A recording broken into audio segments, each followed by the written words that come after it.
I've moved beyond the drama and the emotional trigger points that those experiences caused in the past. They no longer are able to do that to me.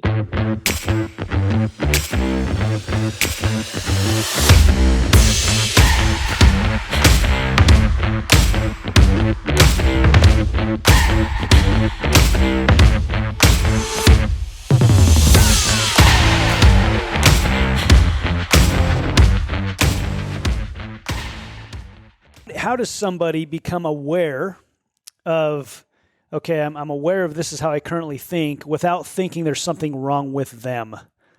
How would you answer that? So, I mean, how do you? Great question. Yeah, great question. I know for me, if it's something all of a sudden fear overwhelms me, then that's an obvious, like, oh, that means I got to dive into it. Like I've learned that for me now. Like if that's scary, oh, okay, then we got to go there, Caroline. That's an easy red flag. I think is when we ask ourselves questions, just like Ryan said, like, where did I think I'm not good enough? And we actually can sit in that. A lot of us will ask a question, but then we immediately want to busy ourselves with other things. And it's easy for me. I'm a mom of 4 kids who play sports. I play a sport. I run a business, all that kind of stuff. It's easy to get ourselves busy. What I think most people have to do is slow down enough to actually think about what we're thinking about and allow ourselves to know that if we are triggered by something or something is scary, then that's where we must go to find the peace. And, like, I know here's an example I remember during Ryan's cancer journey when he was going through it the first time, it was January of 2016. And the doctor, he wasn't doing very well at that point. Actually, it was really bad at that point. And we were at a hospital in Mexico and I was speaking with a doctor and he talked to me and he was having a conversation with me. We were talking about different options, what could happen. Like, what if Ryan really gets bad? Do we need to go on home so he doesn't pass away in Mexico and those things? And he told me, he goes, Caroline, we can do all the therapies in the world here. We're licensed. I mean, they could do all of them. They really can. They're a hospital and they're licensed to do research therapies and obviously what's already been approved. And he goes, we can do it all. But if Ryan doesn't work through his anger, he'll never really heal. And I just kind of looked at him and I was like, well, I don't really think of my husband as an angry person. So then I don't know if it was that day or within the next couple of days, the doctor speaking to Ryan. And however this comes about, he basically tells Ryan, you have an anger within you. You have anger issues. And immediately Ryan gets angry and says, I do not have anger issues. What are you talking about? I am not an angry person. I mean, just literally the thing that the doctor was observing, because Ryan, by overall persona, he's not, he wouldn't say that he's an angry person, but the doctor, because obviously he's in this field and he believes that it's much more than just the physical, he could see that it was anger. And Ryan was unwilling to go there because immediately that was an immediate wall to him. Like, I am not angry. I'm not going to go there. And so I see that as when someone is trying to figure out about the being is just really, again, just self-observation is what are the trigger points? What triggers me? What gets me upset? What gets me really nervous? What do I run away from? Like if someone starts talking about something, where do I want to divert the conversation? Because I don't want to go into that topic. So I'm not sure if that answers. Well, I have a question. I was just going to ask real quick on that. When you got angry, was it that you felt like you were exposed and you were actually going to have to confront this thing that you probably knew deep down inside was your challenge? Well, I don't think initially I had that much awareness, Jeff. Yeah. Okay. I just think the egoic consciousness part of me felt attacked. Yeah. And until I learned later about that component, I just reacted at the end of the day. I think a lot of people are living their human life in just complete reaction mode. They're just simply unaware. But I really want to make sure I answer the question Brandon asked, which is basically, I think you said, how do you become aware of this without like beating yourself up or feeling like something's wrong with you? Correct. Okay. And I'm not sure that I can just spell out some exact steps, but I think I can at least give some insight that might be helpful. And that is, I've got to be able to separate the idea that I am personally responsible for my life, myself, and everything about it. But I didn't have anything to do with being born in 1980. I didn't have anything to do with being white. I didn't have anything to do with being male. I didn't have anything to do with the religion my parents were already established in when I was born. I didn't have anything to do with the financial situation that I was born into. Like, and I can just keep going. I think you get the gist. Your good looks, you had nothing to do with your good looks, all that good stuff either. So, it's I am sexy. Part of life. But my point is, you have to balance what you are in control of and acknowledge all the factors that you weren't in control of. So I've learned to make peace with all these variables that I had nothing to do with, that very much have impacted how I was, the way I thought, my ways of being. And I can't change that. But what I can do as I become aware is I now have an empowerment through personal responsibility to say, but a lot of that doesn't serve me well, and I don't want to continue operating in that state of being. So even though I did make those choices, and even though I showed up and committed infidelity and went through bankruptcy and all these things that we would consider stupid decisions or bad choices or my gambling addiction, whatever, I also, though, have to acknowledge part of why I was making those is because of things that I experienced that are out of my control. I'm not a victim, but they did play a major role. But I'm now aware, and I'm recognizing those choices won't serve me well going forward. So I'm going to take personal responsibility going forward while simultaneously acknowledging I didn't necessarily cause myself to be that way. Does that make sense? Yeah, it's like you can't change something you don't acknowledge, right? Beautiful. So I make peace and I go, but those same experiences also didn't just bring those detrimental choices. Those also brought me wisdom, value, lessons, grace, humility. Like they served a lot more purpose than just, oh God, it led you to do this with your money, or oh, it led you to be that way with your attitude or whatever.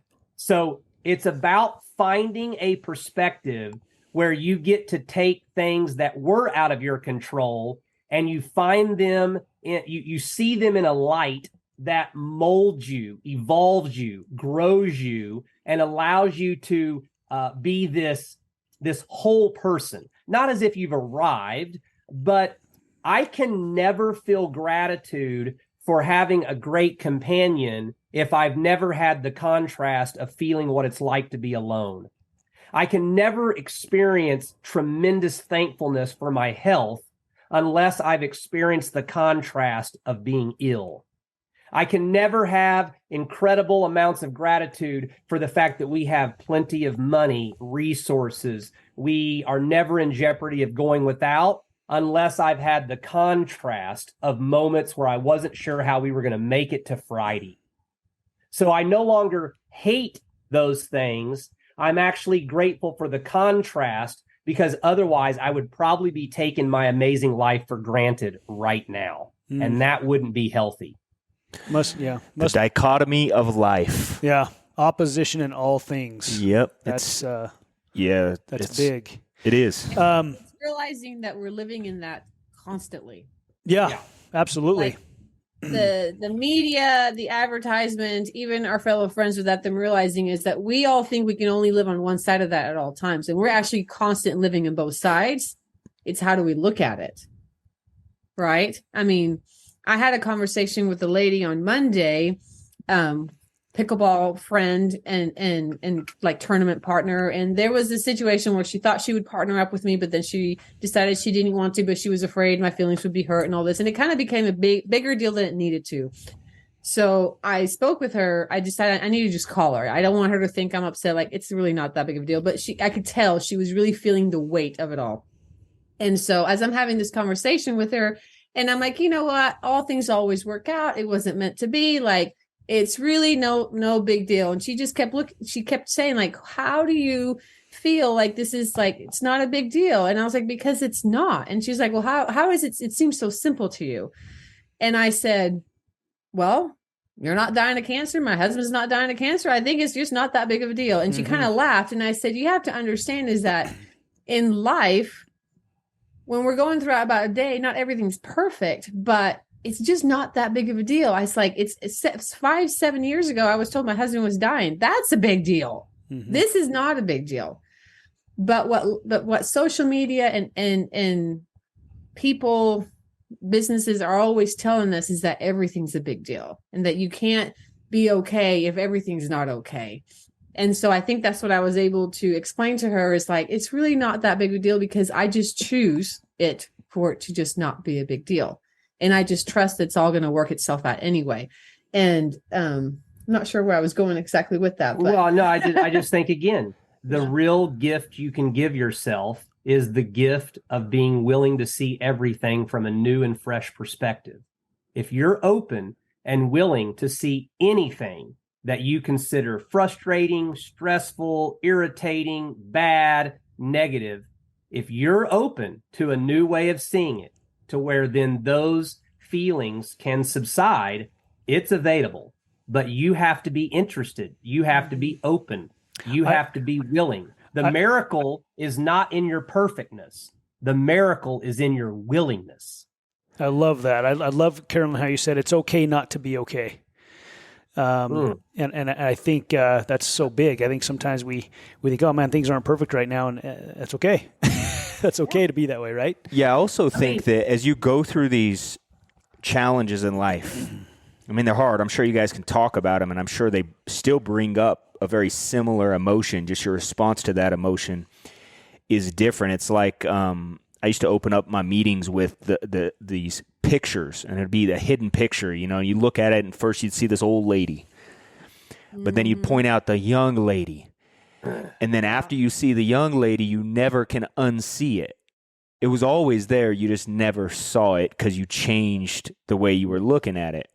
Yeah. Do you feel like emotionally, like as you talk about these struggles, these experiences, obviously you've grown tremendously from them, and we can hear that from the way you look at that. But do you feel like sometimes as you tell your story or you think about those or you have conversations, I'm sure individually, does it bring up some similar emotions that you had in the past and you're able to respond to them differently because you have new tools, you're looking at it a different way? Or do you feel like you've been able to heal and move on from those emotions and they just maybe just don't exist from that situation anymore? That's a great question. I mean, I think you transcend and you include. So I don't leave behind or stop acknowledging my experiences or what I've been through. They're still there, but I've also transcended them. I've moved into higher consciousness. I've moved beyond the drama and the emotional trigger points that those experiences caused in the past. They no longer are able to do that to me. But that's not because I'm acting like they didn't occur. So I transcend and I include, because the inclusion of the journey is actually how I transcended to a higher place. I love it. Yeah, because I think a lot of times when people go through trauma, it's almost, including myself. So I've done this in the past. And Ryan, I hear you talk about anger. I've always said, my struggle in life has been anger. But I hear you talk about that, and it's like if you're not willing to talk about it and confront it, and then change the way you see those struggles, who really are you? And so I love hearing the answer, because I think a lot of times people just want to avoid these challenges, like move forward and erase the emotion. But then if it ever comes up again, the emotion becomes very real, live, and current. Versus if you can grow and change and have a new perspective on that situation, you're a new person looking at an old challenge, and so it doesn't react in you the same way. And I think a lot of people, if they would confront these hard things, which has been a hard journey for you guys, if they would confront them and move forward in that journey, then they too could go through the same thing. But it's going to be challenging and uncomfortable throughout the process. I'm guessing that, none of this has been comfortable. Is it still comfort? I wrote down here, contentment is not comfort. And so would you say that, is it still comfortable, or, how would you describe that? a comfort zone is just what you're used to. I don't really see it as anything other than that. We're used to confronting things. We're used to living this way. So it is comfortable for us now. We wouldn't know how to not do it because we've been practicing it for a while. So anything you stick with eventually becomes comfortable because, in my opinion, the comfort zone is just whatever you're used to. So if you get used to what most people consider as hard, eventually it feels easy. And once something feels easy, it's a habit. And once it's a habit and it feels satisfying, you'll never stop doing it. So I think in that sense, we're real comfortable with the unknown. We're real comfortable with having tough conversations. We're real comfortable with taking personal responsibility and saying, you know what, I didn't show up well. That's on me. I was out of line. My tone was incorrect. I had an instance in a tournament recently where a lady made, in my opinion, an egregiously bad call. And I mean, I lost my shit. I mean, I fucking went off on her ass like you can't believe in the moment. And then after the tournament, I went up to her and said, you know what? I was a real dick and I was totally out of line. And it don't matter if it was in or out. That's ridiculous. And I was way wrong. And I am going to run into you in future tournaments. And I just deeply, deeply apologize. Like, I can't change it. And I am so sorry in the moment that I wasn't able to catch myself before I acted the way I did. It was totally inappropriate. And I'm just asking you to please extend me grace and forgive me. And I am so, so genuinely sorry. We're great friends. Like, I totally, and I mean, I went up to her, looked her in the eye, down her throat, into her heart. I like slowly said that. I wasn't trying to avoid it. Like, I was an ass and I was wrong. And it's a bummer. Like, I wish I could, but I'm human. And so the next best thing I could do was recognize it and apologize genuinely from my heart. And there was no doubt in my mind. She felt it. She received it. And energetically, she knew, like, yeah, okay. Like, I haven't been perfect in my life. You know what I mean? And you know what?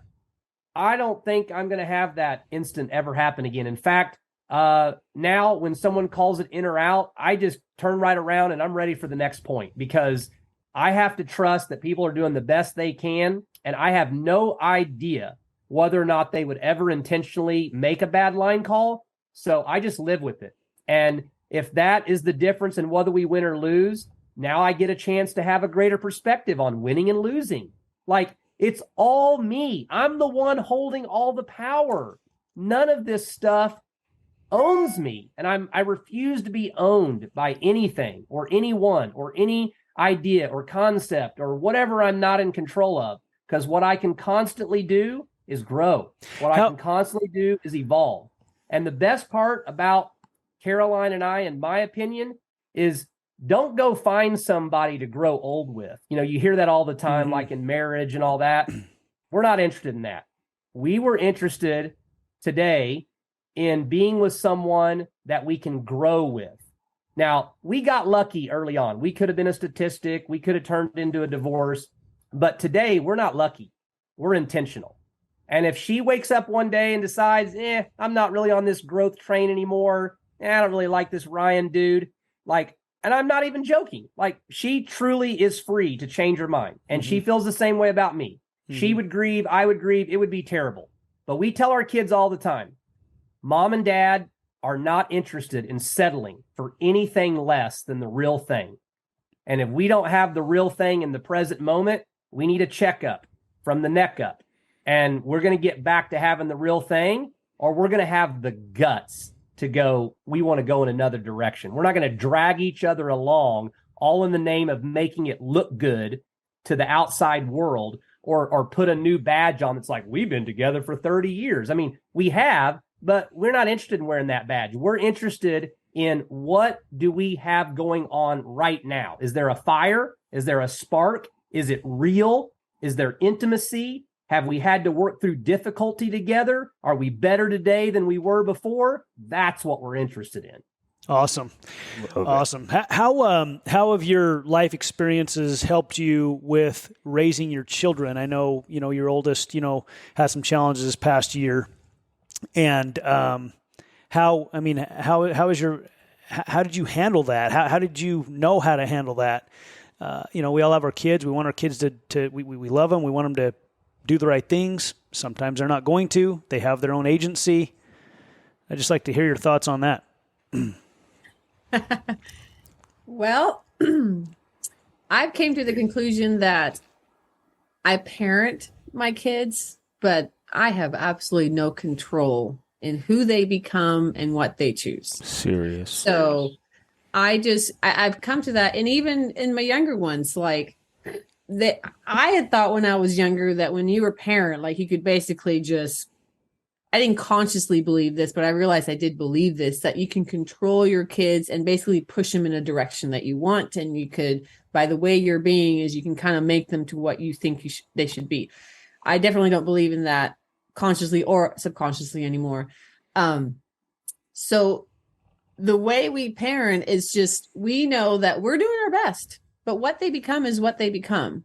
And the reason I understood this is many years ago, someone told us that when you have more than one child, each of those children had different lives and different parents. And I was like, well, it's the same parent in the same household. But they were able to explain to us that when the first child is born, it's one child, two parents. It's a whole different dynamic than when a second child is born. Mm-hmm. They have an older sibling and two parents who don't have as much focus as they had when they had one child. And now the tendencies are that the older child almost becomes a parent to the second child. Mm-hmm. So that alone a few years ago helped me to realize that every single child has a different, even if they're born in the same household, same people, everything is that they're going to grow up in a whole different environment than their actual sibling. And so I think we just parent, like with this summer, it was like, okay, he's not making the greatest decisions maybe that we would not choose for him, but we just basically had to let our oldest go. We just had to go. We've done what we can, and we just had to let it go, knowing that at any moment, at any time, that we were there to just. I'm not really sure I've got the words for it. Maybe here's a more tangible example. What she's saying is beautiful. Here's a tangible example. We would explain to Addison, our oldest son, we're going to have to put some consequences in place based on your choices. And the reason that we're going to have to do that is, number one, some of the choices you're currently making are potentially jeopardizing other people in your family. You have younger siblings, and there's just certain things you're involved in and behaving in ways that we can't have them exposed to that. So Mom and I, we are not here to punish you. Life will do that on its own, but we are here to teach and guide. Mm-hmm. So if you're going to continue to make certain choices, you just won't be allowed to live in our home. But that's not because we're trying to kick you out or that we don't love you. Well, he thought that was great. He thought he wanted to be free. We were not pushing him out the door. We were just simply saying, there's just certain things you're just not allowed to be engaged in because it actually compromises the other 5 people in your family. So we are teaching you. So he left. Now, I truly, truly believe with all my heart. Now, listen, we had a few moments where, I lit into his ass, okay? Like, we're human, okay? And I'm a dad, right? But there is no question in my mind that he never once ever doubted that we loved him and that he was supported. And there was never a time we ever said things like, you can never come back, or we'll disown you forever, or you have totally screwed up beyond all screw ups. No, we were very firm about, you're heading in a direction that, buddy, this could not turn out well. And there were nights we cried and we weren't sure how this was going to go, but we had to trust that seeds had been planted. And we bought into the idea that once he experienced enough of how hard the world was out there, his soul would remind him where his safe place was. It was at home. And guess where he returned? At home. Because at the end of the day, we couldn't stop him. if he was going to get shot, if he was going to get a girl pregnant, if he was going to get a felony, I couldn't stop it. I couldn't. And those were going to be really tough things that we were going to have to somehow navigate and go through. And if you think we wanted that to happen, you're crazy. No. But we also were highly aware we can't stop it. If that's what's going to unfold, that's what's going to unfold, you know? And obviously we're extremely grateful that none of those things happened. And we just had to surrender. We could have been the parents, because I know there are some. We might have gotten the phone call, your son's dead. Or we might have gotten the phone call, your son's in prison, right? But I kept telling myself, if I am faced with that in this experience as a human, all I can know is that I am capable of navigating it. Mm-hmm. But I can't spend another second worrying about if it will or won't happen. So if it does, we'll navigate it. And if it doesn't, obviously, I'll be extremely grateful. That contrast of letting him go is why he now has a greater appreciation for what he has. If you don't let him go through that, he might still be taking for granted how lucky he is that he was born into the cosmic lottery winnings of families. You can't get it any better than what he was born into. He didn't know that until he went out there and got his ass kicked. Right. Now, we're just grateful that he didn't get his ass kicked by some really severe life consequences. Mm-hmm. He's had some consequences. He's not able to finish school at his private school, but that's okay. He's graduating high school early. He's turned that into a huge blessing. It's been one of the greatest things ever. And even though it's a bummer he's not playing on the basketball team this year, they went to state last year and it would be fun and all that, it's not life-altering. Like he didn't lose a leg or he didn't, nothing that would be like really hard to overcome. Mm-hmm. So we're just so blessed that we could have enough calmness, enough patience, and enough greater perspective that we didn't interfere with what God, source, universe, life was actually needing to take him through. And that's too often what we do. We interfere with the journey each individual human has to go on because we get so hyper attached. Back to what Jeff said earlier, our identity as a parent, or those are my kids, or that's my money. And the Buddha taught that attachment equals suffering. So we have to become aware that it is natural for us to become attached to this world that we're in. But this is an impermanent world. So then we can be reminded that I can really love my wife, but if I get too attached, I'll actually create suffering. Man, good stuff. Incredible wisdom. It's cool to hear at the end, like at the end of that story really ties back into the beginning of your journey. And then as I think about that, as like your journey going through cancer and this change of perspective, which obviously leads you to the situation with your son, and how awesome in a situation as a parent, knowing that you grew through that, and with your other children being able to make great decisions and help guide them through life, as well as the impact it's going to make on your son and the way he parents his children in the future, and then the outcome that happens because of the way you handled a situation like that. It's just awesome and inspiring. It is. Addison has friends now that we heard tell him that they wish we were their parents. Yeah. And he has friends that say, man, when I have kids, I want to be like your mom and dad. Absolutely. Amazing. Absolutely. I mean, that's better than anything we could ever imagine. His peers are helping him realize what we would love for him to realize without us trying to help him realize it. Where specifically do you think you got those philosophies from? I mean, obviously we're hearing your story here. I'm imagining it's a correlation or a compilation of all those things.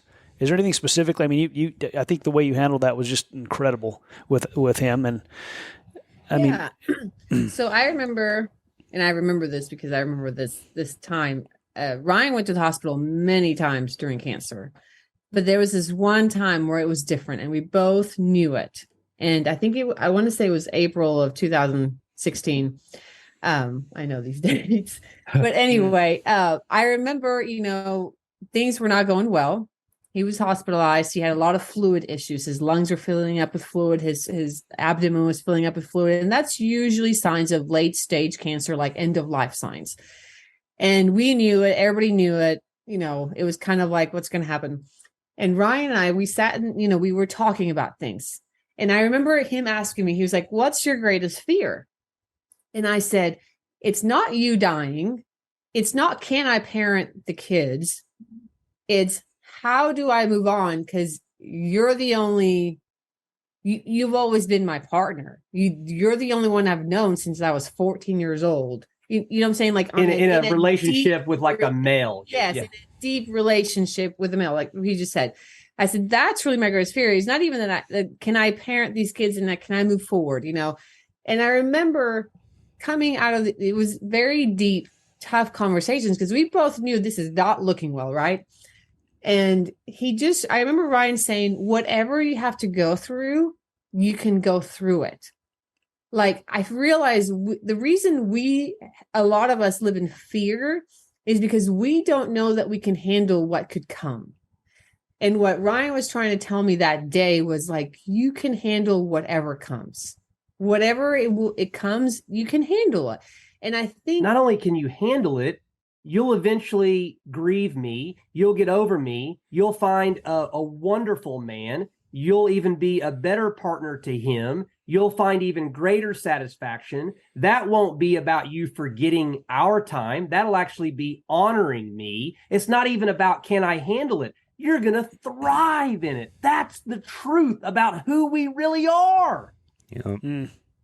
And that is life-changing. When we realized that, even with what was happening last summer with Addison, it was like, because I remember thinking, he said, we would cry and I'd be like, oh my God, but what if like he does something so stupid that he gets himself shot, or he does something so stupid that we get calls that he's in a prison, or, what I'm saying?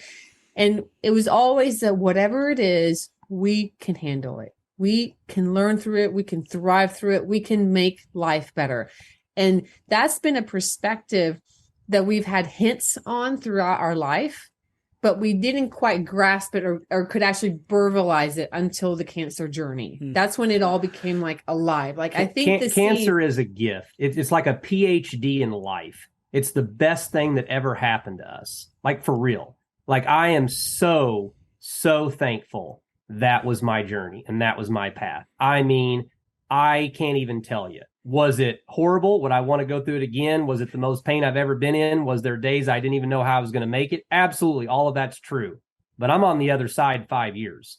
And I mean, it was like many lifetimes collapsed into a 2.5 year time frame, And people say all the time, like, well, what if it comes back? What if it does? Well, what if your son this? Well, what if it happens? Well, what if you lose all your money? What if I do? It's like I just want to, all the things we're all afraid of. I just want to be like, boo. What are you so damn scared about? Like, what if it does happen? And I don't even know what your freaking point is. Like, keep coming. Like, what else are you trying to scare me with? Life, whatever you want to call it that's out there, concepts, programming, conditioning. Like, bring it on, man. Like, hit me. Hey, Ryan. Okay? What if it does? I was going to say, it sounds to me like when you're confronted with your own mortality is when you realize life was an inside job. You change the inside, you change everything outside. Yeah. As soon as you're not afraid of dying, you can get busy living. Yeah. Amen.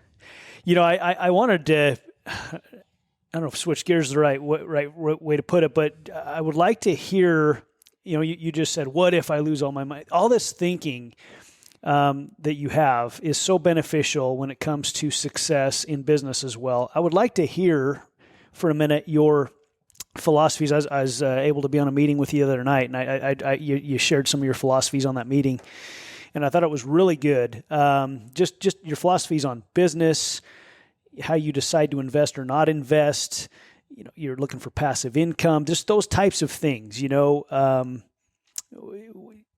Would you mind? And Caroline too. I know both of you are working together on business and investments, and everything's both of you together. So I'd like to hear.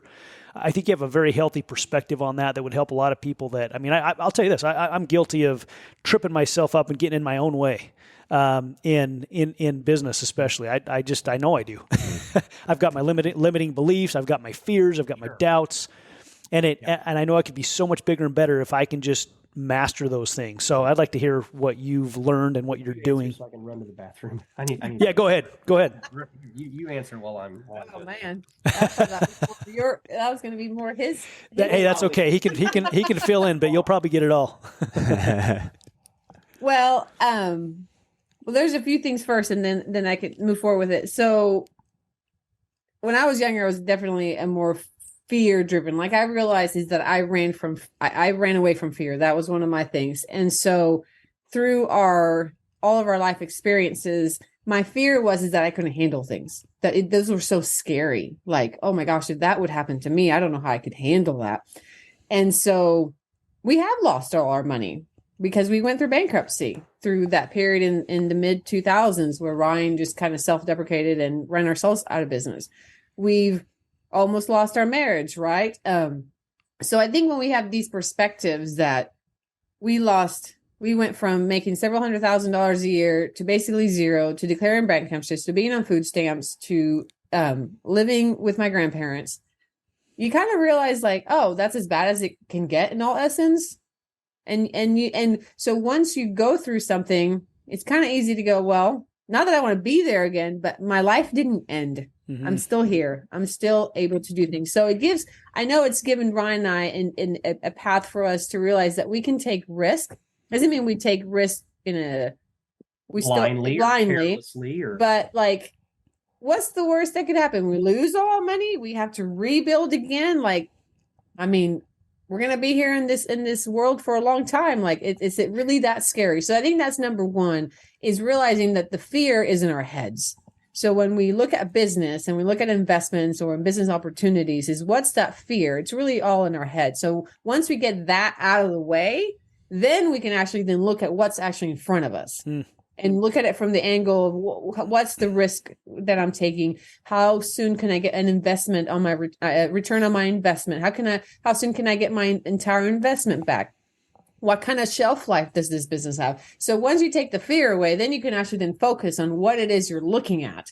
So then decide, is this a venture that I want to go pursue? So I think that's where I am. Honestly, a lot of my business philosophies come from the pickleball court. So I found out that at 42 years old, I have a fear of losing, just like I did when I was a kid playing basketball in high school. Okay, well, I can't play very well if I'm worried about losing the whole time on the pickleball court. Or fear of missing out, right? That's another one I know. Oh, God, big time. So once I helped my subconscious feel safe that nothing like that, my life, if I went completely, what's the opposite of undefeated? If I never won a match in a tournament, my entire pickleball career, I could still live an amazing life. Like once I helped my subconscious actually realize that winning a match, a tournament, an event, any of that, none of that really on much perspective could really enhance the amazing life I'm already living. It's like, oh, okay. Well, now I'm just free to go have fun, be competitive, play, come up with strategy, and who knows what we can accomplish. Maybe we will win some, right? It's the same way in business. So my ultimate philosophy is to be free.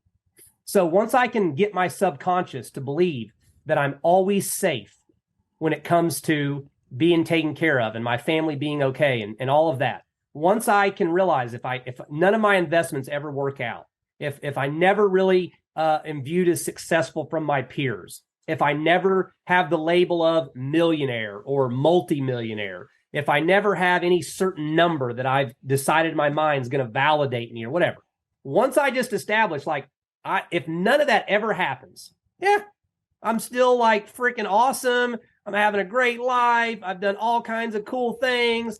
I'm in love with my wife. I got 4 healthy kids. Like, it doesn't mean I wouldn't want all of those to come about. It's like, okay, now I can just play the game. So just like in pickleball, everything's a game, in my opinion. So if you want to have your best chance at winning the game, you prepare, you pay attention, you observe, you learn the rules, you find out what works for others, you develop what's working for you, you kind of find out what your strengths are, right? And then instead of trying to be like another pickleball player, I like being who I am. I'm unorthodox. That's kind of what I'm known for. People tell me all the time, you're exhausting to play against because you're so mentally, I don't know what the right word is. Like, I never know what you're going to do. You always are willing to adapt in the middle of the game. I'll think one thing's working, and the next thing you know, I'm like, I can't do that on the guy 5 points later. And so I just step into that. That's who I like to be, right? And somebody told Caroline the other day, they said, oh, I could never be Ryan's partner. I don't know how you do it. He's so intense. He's, talking to you, whatever. And her response is maybe the greatest level of affirmation and respect I have ever received in my life. And she looked at the woman and she said, yeah, but that same intensity is the way he loves me, pursues me, supports me, co-parents with me, is intimate with me. So if I take it away from him on the pickleball court, I would be taking it away from all those other categories too. And she said the lady's jaw dropped. That lady went from thinking, I wouldn't know where I want to be with, to thinking, oh, wow, I'd like to find a guy like that. Mm-hmm. Again, perspective. So in business, I'm playing a game, and it's important that I know what game I'm playing. So I was meeting with a friend this morning. He's playing a different game. He's in different industry. He's got different interest. And he admitted today that he had been having FOMO about feeling like he needed to be involved in all the things I was doing. And we laughed about it. He's super successful. He's got a great family life. He's crushing it. He's got plenty of resources, and he loves what he does. Why does he need to be involved in what I'm doing? I'm not really interested in the things he's doing. His personality's a little different. His work is more technical than mine. I've kind of found my sweet spot for what my skill set is. And it was so beautiful for us to express how much we admired and loved each other, how much we enjoyed our relationship, and how much we actually appreciated that he found his spot and I found mine, and they were completely different. And that we didn't have the need to need each other to be involved in what either one was doing, as if that was like some sign that would then now affirm or validate that we were doing the right thing. No, I can freely share anything I'm involved with and energetically not feel a single difference, regardless of their response. In fact, I feel like one of my greatest gifts to the world is how many people genuinely feel like I am a champion for them. They don't do anything with me. I don't benefit from them. I'm not making any money. They're not involved in any of the stuff that I'm involved in. And yet I get messages all the time about, man, Ryan, I have just felt like you always champion me. You support me. You love me. I've turned down everything you've sent to me. And yet I almost feel like I get more support from you than anybody else. And it's because that is my chosen path. And it doesn't mean my ego doesn't try to interfere. It doesn't mean that my old programming doesn't try to get in the way.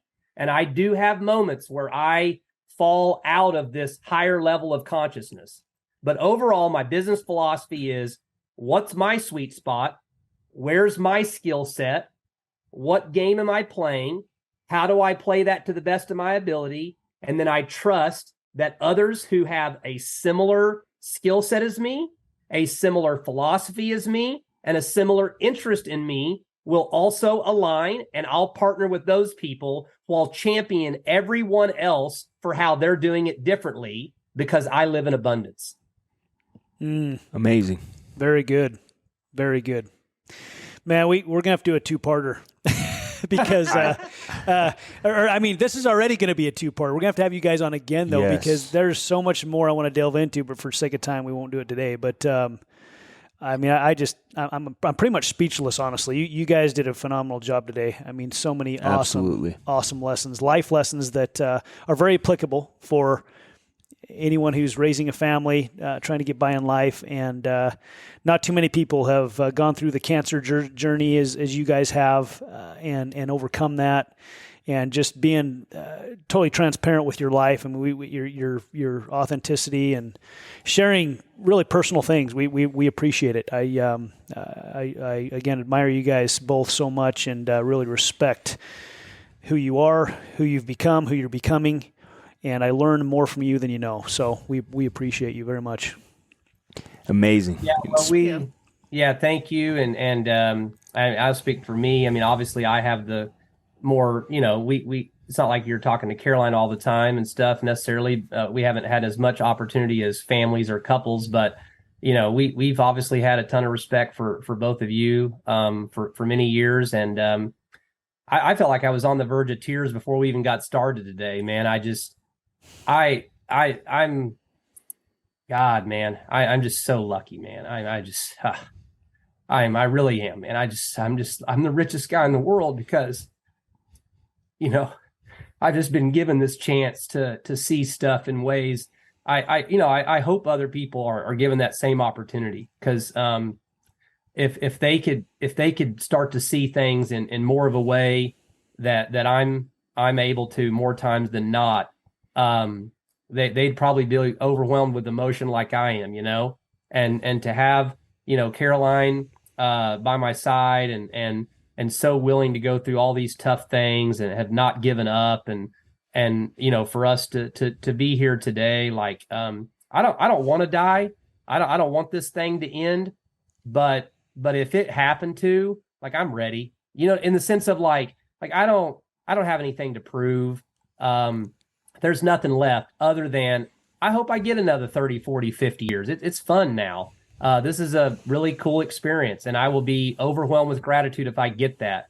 But if for some reason I didn't, my life's full. I don't have anything left on the list, in the sense of like, I'm pursuing what I want to pursue. I'm living the way I want to live. I'm present today. If today was it, the people around me, they know how much I care about them. They know how much I love them. And if they are left without me, what they'll always have is the inspiration in how I chose to live my life for the time I was here. And that'll have to be enough if for some reason my life was ever to be cut short out of something that was out of my control. So that is so awesome. Amazing. Well, I think we're just as blessed to be influenced and inspired by you, man. I get emotional thinking about it. So good, incredible podcast. You guys have a great story. It's inspiring. Mm-hmm. Absolutely. Thanks for having I can't us say on, a whole man. lot more without crying, man. So I love you guys. Thank you so much for doing this for us. No, we appreciate you. Yep. Life-changing. Love you guys too. Yep. Thank you both. All right, Have a great day. And yeah, give your best to your wives and your children. Hopefully we'll all get to be together. Man, I don't even think I've met some of y'all's children. So I know, right? No, yeah, we got to get together soon for sure. We got to make it happen. Absolutely. You both live in St. George now? Yeah, we do. Yep. Well, just find a pickleball tournament. We'll be there. Oh, hey, there's plenty of pickleball Be courts careful here. what you ask for. We'll come. All right. It's done. We will. In fact, there are pickleball tournaments. I'll let you know. I think they're every spring or something. All the time. In fact, my old office manager, Trish Collister, she runs them. She's like all over that stuff. Yeah. So Sounds like a road trip. Yeah. Sounds like we need to get together. Absolutely. That sounds amazing. Absolutely. Look forward to it. All right, guys. Thank you. Love you guys. See ya. All right. Have a great day.